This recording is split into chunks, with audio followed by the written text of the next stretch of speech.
ये कहानी है रामनाथ जी और उनकी पत्नी सुधा की। 2 दशक पूरे 20 साल हो गए थे जब उनका 5 साल का बेटा अंश एक मेले में खेलते हुए अचानक लापता हो गया था। समय गुजर गया मगर रामनाथ जी के घर का आंगन आज भी सूना था।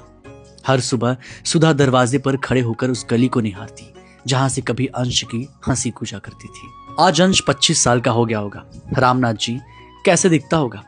क्या वो हमें याद करता होगा? सुधा, भगवान पर भरोसा रखो। मेरा दिल कहता है कि वो एक दिन जरूर आएगा। रामनाथ जी ने बेटे को ढूंढने में अपनी पूरी जमा पूंजी लगा दी थी।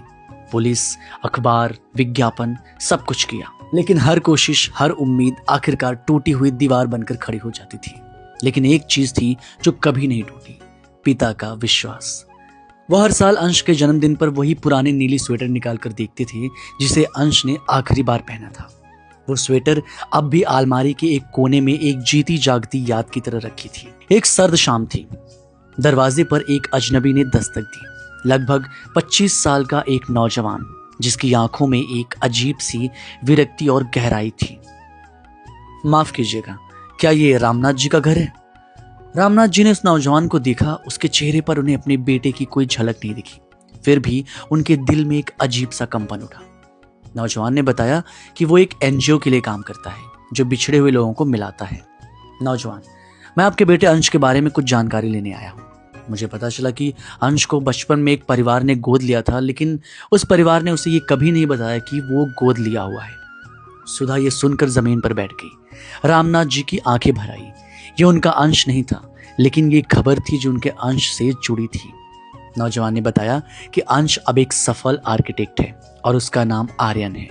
वो अपने नए परिवार के साथ एक खुशहाल जीवन जी रहा है। वो इस डर से संपर्क नहीं कर पा रहा था कि ये सच जानने के बाद उसके माता पिता और उसके नए परिवार दोनों का दिल टूट जाएगा। रामनाथ जी और सुधा ने आर्यन से मिलने की इच्छा जताई। नौजवान ने उन्हें 1 दिन बाद की तारीख दी। पूरी रात रामनाथ जी सो नहीं पाए। अगले दिन जब आर्यन उनसे मिलने गया तो बहुत ही संभला हुआ और शांत था। मुझे माफ करिएगा, मैं अपनी भावनाओं को समझता हूँ, लेकिन मैं अपने गोद लेने वाले माता पिता को चोट नहीं पहुंचाना चाहता। उन्होंने मुझे सब कुछ दिया है। सुधा रो रही थी। उन्होंने आर्यन को कसकर गले लगा लिया। सुधा, कोई बात नहीं बेटा, बस एक बार हमें अपने हाथ से खिला दो।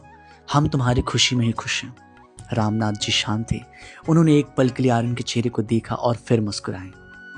अंश, मेरा मतलब है आर्यन, मैं तुम्हारी किसी भी बात को नहीं काटूंगा। तुम अपनी जगह सही हो। हम तुम्हारे सामने कभी नहीं आएंगे। जाओ बेटा, खुश रहो। सुधा ने रामनाथ जी को हैरान होकर देखा। इतनी आसानी से उन्होंने हार मान ली।